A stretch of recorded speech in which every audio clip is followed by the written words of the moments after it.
আলু চাষের আরেকটি ভিডিওতে আপনাদের স্বাগতম। আজকের ভিডিওতে আমরা আপনাদের দেখানোর চেষ্টা করব যে আপনাদের আলুগুলো কেন ফেটে যাচ্ছে এবং আপনাদের আলুর গায়ের রং উজ্জ্বল করার জন্য আপনারা কোন পরিচর্যা করবেন এবং সেই সাথে আলুর দাঁত বা স্কাব রোগ হওয়ার কারণ ও প্রতিকার কী। তাই বন্ধুরা, ভিডিওটি না টেনে সম্পূর্ণ ভিডিওটা দেখবেন এবং আপনারা যারা আমার চ্যানেলে নতুন অবশ্যই চ্যানেলটি সাবস্ক্রাইব করে পাশে থাকবেন। আলুর গায়ে দাগ বা স্কাব রোগ হওয়ার প্রধান একটি কারণ হচ্ছে আপনাদের আলুর গাছে যদি নাইট্রোজেন সারের পরিমাণ বেশি হয়ে যায় এবং আপনারা আলুর জমিতে যে সেচ বা জল প্রয়োগ করেন এর মাত্রা যদি কম বেশি হয়ে যায়। এর পাশাপাশি আমাদের আলুর জমিতে যদি ব্যাকটেরিয়া আক্রমণ করে এর কারণেও কিন্তু আমাদের আলুর গায়ে দাগ বা স্কাব রোগ হতে পারে। সেজন্য আমাদের অবশ্যই মাথায় রাখতে হবে, আমরা যখন আমাদের আলুর জমিতে সেচ দিব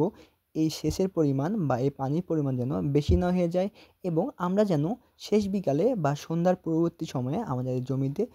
এই পানি প্রয়োগ না করি এবং সেই সাথে আমরা যে আমাদের জমিতে নাইট্রোজেন সার অর্থাৎ ইউরিয়া সারের উপরের প্রয়োগ আছে এই উপরের প্রয়োগ যেন বেশি মাত্রায় না করি এবং আমরা প্রথম থেকে শেষ পর্যন্ত যেন আমাদের আলুর জমি প্রতি বিঘা জমিতে 40 থেকে 50 কেজির মধ্যেই দেওয়ার চেষ্টা করব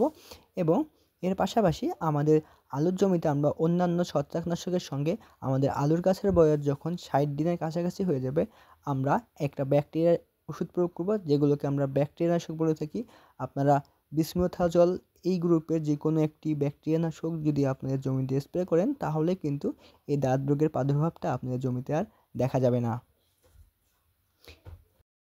আলুর গায়ে দাগ বা আলু ফেটে যাওয়ার অন্যতম একটি প্রধান কারণ হচ্ছে আপনাদের আলুর জমিতে যদি আপনারা পরিমিত মাত্রায় বোরন সার প্রয়োগ না করেন, অর্থাৎ আমাদের আলুতে যে বোরন সার প্রয়োগ করতে হয়, আমরা যে জমি প্রস্তুত করার সময় যদি বিঘা প্রতি 1.5 থেকে 2 কেজি পর্যন্ত বোরন সার না দিই এবং আমাদের আলুর গাছ যখন ফুটে বের হয় বা আমাদের আলু গাছ যখন বড় হয় এই সময় যদি আমরা সঠিক মাত্রায় বোরন বা সলুবার বোরন যদি স্প্রে না করি পাতায়, তাহলে কিন্তু আমাদের আলুগুলো ফেটে যেতে পারে এবং আমাদের আলুর গায়ের রং উজ্জ্বল হয় না। তো আমাদের গাছের বয়স যখন 55 থেকে 60 দিন হয়ে যাবে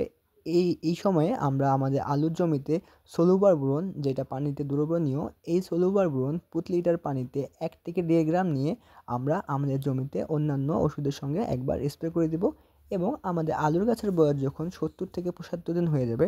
এরপরে আমরা পুনরায় আমাদের প্রতি লিটার পানিতে 1 থেকে 1.5 গ্রাম এই সলুবার বোরন নিয়ে আমরা আমাদের জমিতে যদি আরেকবার স্প্রে করে দিই তাহলে কিন্তু আমাদের আলুগুলো আর ফেটে যাবে না এবং আমাদের আলুগুলো রং উজ্জ্বল হয়ে যাবে। বন্ধুরা, এই আলু ফেটে যাওয়ার আরেকটি অন্যতম কারণ হচ্ছে আমরা অনেকেই আছি যে আমাদের আলুর জমিতে অতিরিক্ত মাত্রায় হিউমিক অ্যাসিড বা ম্যাজিক ট্যাবলেটগুলো প্রয়োগ করি আমাদের আলুগুলো বড় করার জন্য। এই কারণেও কিন্তু আমাদের আলুগুলো ফেটে যেতে পারে। এর পাশাপাশি আমরা না বুঝে কিন্তু আমাদের আলু জমিতে অতিরিক্ত মাত্রায় পিজিআর প্রয়োগ করি, যার কারণে পরবর্তী সময়ে আমাদের আলুগুলোর যে স্বাভাবিক গ্রোথ আছে এই গ্রোথের চাইতে বেশি গ্রোথ হতে যায় এবং আলুগুলো ফেটে যায়। তাই অবশ্যই আপনারা আপনাদের জমিতে পরিমিত মাত্রায় পিজিআর এবং এই পরিমিত মাত্রায় যদি এগুলো করতে পারেন তাহলে কিন্তু আপনাদের আলুগুলো ফেটে যাবে না। এর পাশাপাশি আপনাদের আলু চাষে আপনারা লাভবান হতে পারবেন। আশা করি ভিডিওটি আপনাদের উপকারে আসবে এবং আলু চাষের যদি কোনো তথ্য ও মতামত দেওয়ার থাকে সেটা অবশ্যই আমাকে কমেন্ট করে জানিয়ে দেবেন এবং আমার চ্যানেলে আলু চাষের অনেক ভিডিও দেওয়া আছে, আপনারা চাইলে সেগুলো দেখে নিতে পারেন। আপনাদের সবাইকে অসংখ্য ধন্যবাদ।